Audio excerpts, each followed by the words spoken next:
السلام علیکم ورحمۃ اللہ وبرکاتہ۔ کیا حال ہے آپ سب کے؟ الحمدللہ۔ اللہ تبارک و تعالی آپ سب کو اپنے حفظ و امان میں رکھے، آمین۔ نحمدہ ونصلی علی رسولہ الکریم، اما بعد فاعوذ باللہ من الشیطان الرجیم، بسم اللہ الرحمن الرحیم۔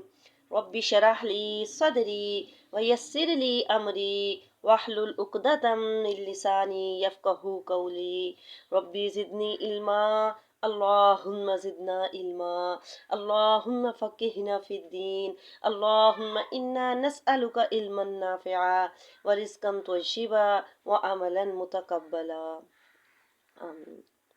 سورۃ البقرہ آیت نمبر 65۔ بسم اللہ الرحمن الرحیم۔ وَلَقَدْ اور البتہ تحقیق علمتم تم جانتے ہو الذین ان لوگوں کو نعتدوا جنہوں نے زیادتی کی منکم تم میں سے فی السبت ہفتے کے دن فقلنا پس ہم نے کہا لہم ان کے لیے کونو ہو جاؤ قردۃ بندر خاسئین ذلیل ہو کر۔ اور تم ان لوگوں کو خوب جانتے ہو جو تم میں سے ہفتے کے دن میں حد سے تجاوز کر گئے تھے، جنہوں نے زیادتی کی ہفتے کے دن۔ اب ہفتے کا دن یوم السبت، ہفتے کا دن، ہفتے کے دن بنی اسرائیل کے لیے ایک مقدس دن تھا، چھٹی کا دن تھا، ہر قسم کے کام کاج سے ان کو منع کیا گیا تھا۔ پھر اللہ تعالیٰ نے ان کی آزمائش کی کہ یہ اللہ کے حکم پر عمل کرتے ہیں یا نہیں کرتے۔ کام کاج بھی حرام تھا، ان پر شکار بھی حرام کیا گیا تھا، بس کیا کرنا تھا کہ اس دن عبادت کرنی ہے۔ اور ہمیں تو جمعے کا دن دیا گیا نا کہ ہم نے جمعے کے دن عبادت کرنی ہے۔ ہم نے جمعے کے دن میں ہمارے لیے عبادت بھی ہے اور کام بھی ہے کہ جب جمعہ پڑھ لو تو نکل جاؤ زمین میں اللہ کا فضل تلاش کرو، یعنی اپنا رزق تلاش کرو۔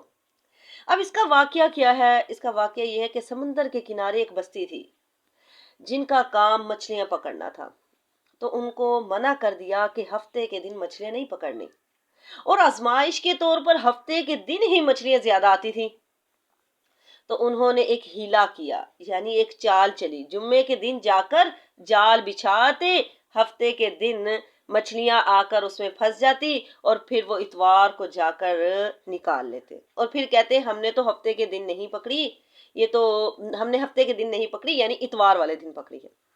تو اللہ ان سے سخت ناراض ہوا اور انہیں سب کو سزا کے طور پر انہیں بندر بنا دیا گیا۔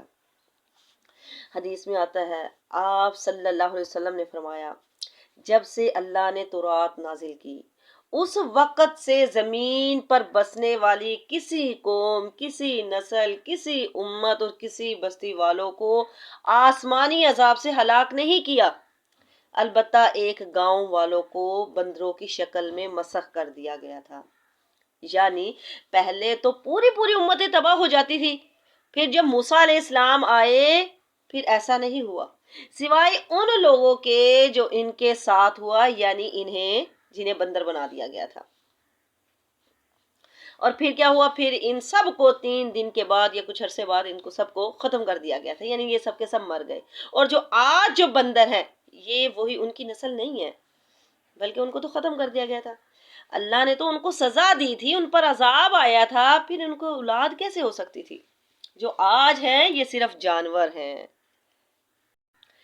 اچھا، اس آیت میں خاص طور پر ہیلا کرنے سے منع کیا گیا ہے۔ دین میں ہیلا کرنا حرام ہے، اور ہیلا یہ ہوتا ہے کہ مختلف چال بازیاں کر کے حرام چیز کو اپنے اوپر حلال کر لینا، اپنے لیے حلال کر لینا۔ جیسا کہ بنی اسرائیل پر چربی حرام کی گئی تھی، انہوں نے کیا کیا؟ اسے بیچ کر اس کے پیسے کھا لیے، یعنی وہ کہتے تھے کہ ہم کھاتے نہیں ہیں، ہم بیچ دیتے ہیں۔ تو اس طرح یہ چال بازیاں کرنا، ہیلے کرنا یہ حرام ہے۔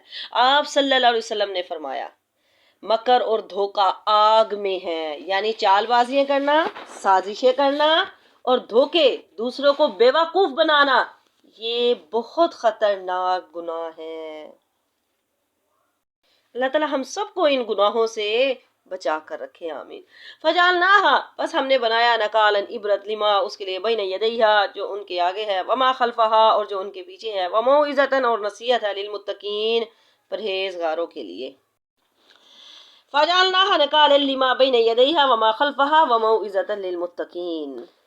اللہ نے یہ واقعہ اس وقت کے لوگوں کے لیے اور بعد میں آنے والوں کے لیے باعث عبرت بنا دیا، اور ڈرنے والوں کے لیے نصیحت میں یہ بھی شامل ہے کہ امت محمدیہ بنی اسرائیل کی ان نافرمانیوں اور ان پر ملنے والی سزاؤں کو دیکھ کر نصیحت حاصل کرے۔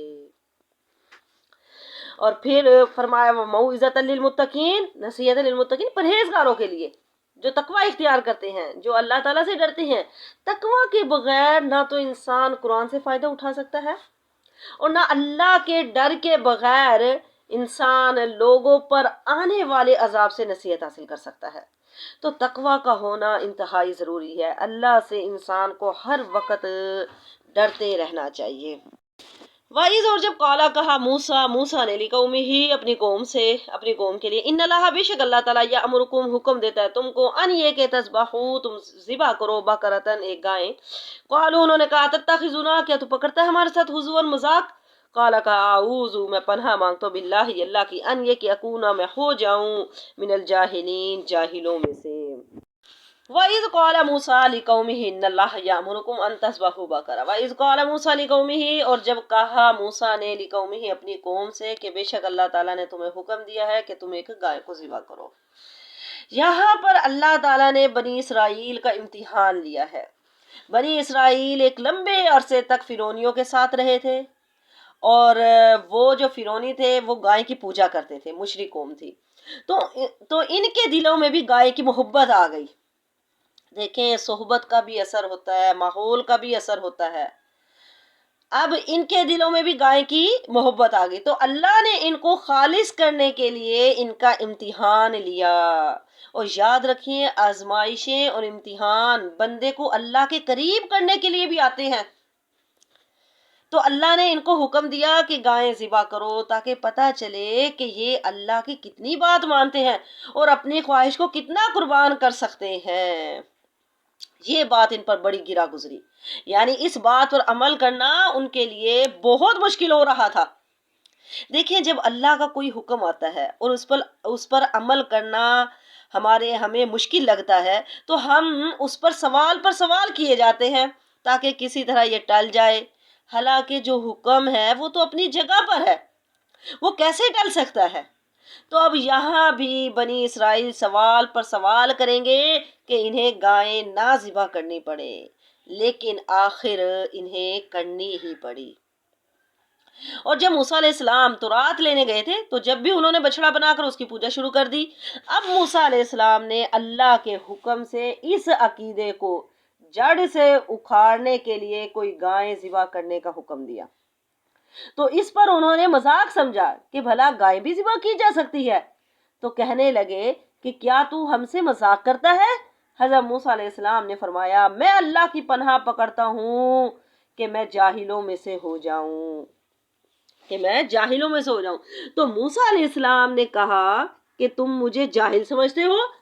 تو پتہ کیا چلا کہ مذاق کرنا جاہلوں کا کام ہے، مذاق اڑانا جاہلوں کا کام ہے۔ موسیٰ علیہ السلام نے کہا کہ تم مجھے جاہل سمجھتے ہو، میں اللہ کی پناہ لیتا ہوں کہ میں کبھی بھی ایسا کام کروں کہ میں جاہلوں میں شمار ہوں۔ یعنی نبی کی یہ شان کے خلاف ہے، نبی کی شان کے خلاف ہے کہ کسی کا مذاق اڑائے، اور جو لوگ سچے دل سے نبی کی پیروی کرتے ہیں وہ کبھی بھی کسی کا مذاق نہیں اڑاتے۔ تو ہمیں بھی کسی کا مذاق نہیں اڑانا چاہیے۔ اور پیغمبر جو ہوتے ہیں اخلاق کے اعلیٰ ترین درجے پر ہوتے ہیں، اور جو اخلاق کے اعلیٰ ترین درجے پر ہوں وہ تو کسی کی طرف دیکھ کر اشارہ بھی نہیں کرتے۔ ایک مرتبہ امام بخاری کسی سے حدیث سن رہے تھے، اور وہ نابینا تھے، جسے حدیث سن رہے تھے وہ نابینا تھے، تو ان کے پڑھنے کا انداز ایسا تھا کہ جس سے امام بخاری کے منہ پر مسکراہٹ آ گئی۔ اب وہ تو امام بخاری کو نہیں دیکھ رہے تھے، تو امام بخاری کو بڑی فکر ہوئی کہ میں ان کو دیکھ کر ہنسا ہوں، صرف مسکراہٹ آئی تھی۔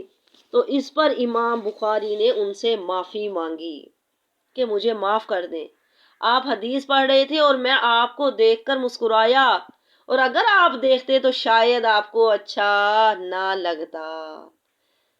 تو اس کو کہتے ہیں تقویٰ۔ یہ ہوتا ہے تقوی۔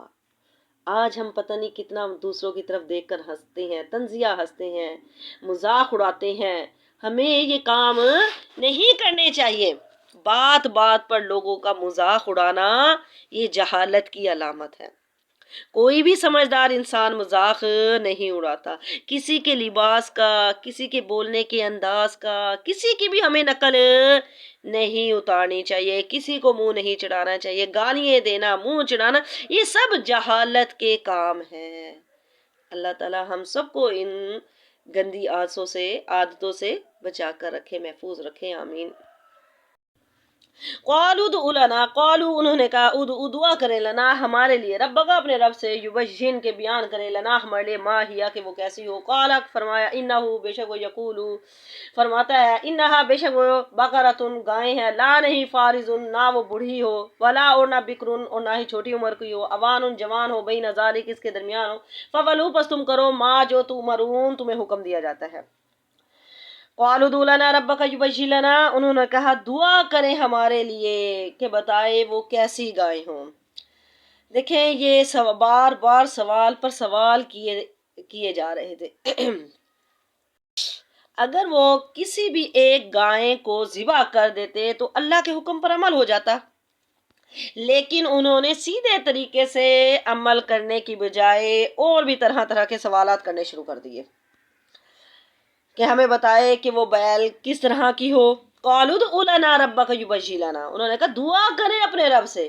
یہ خود دعا نہیں کرتے تھے، حضرت موسیٰ علیہ السلام سے کہتے تھے کہ آپ دعا کرو۔ آج بھی بہت سے لوگ ایسے ہی کرتے ہیں، وہ نہ تو خود نماز پڑھتے ہیں اور نہ ہی خود دعا کرتے ہیں، اور دوسروں کو کہتے ہیں دعاؤں میں یاد رکھنا، میرے لیے دعا کرنا۔ جتنی بار ہم بندوں کو کہتے ہیں، اگر ہم اتنی بار خود ہی اللہ سے دعا کر لیں تو ہمارا مسئلہ بھی حل ہو جائے گا انشاءاللہ۔ انسان کو خود بھی اپنے لیے دعا کرنی چاہیے، صرف دوسروں کو ہی نہیں کہتے رہنا چاہیے، اپنے لیے خود بھی دعا کرے۔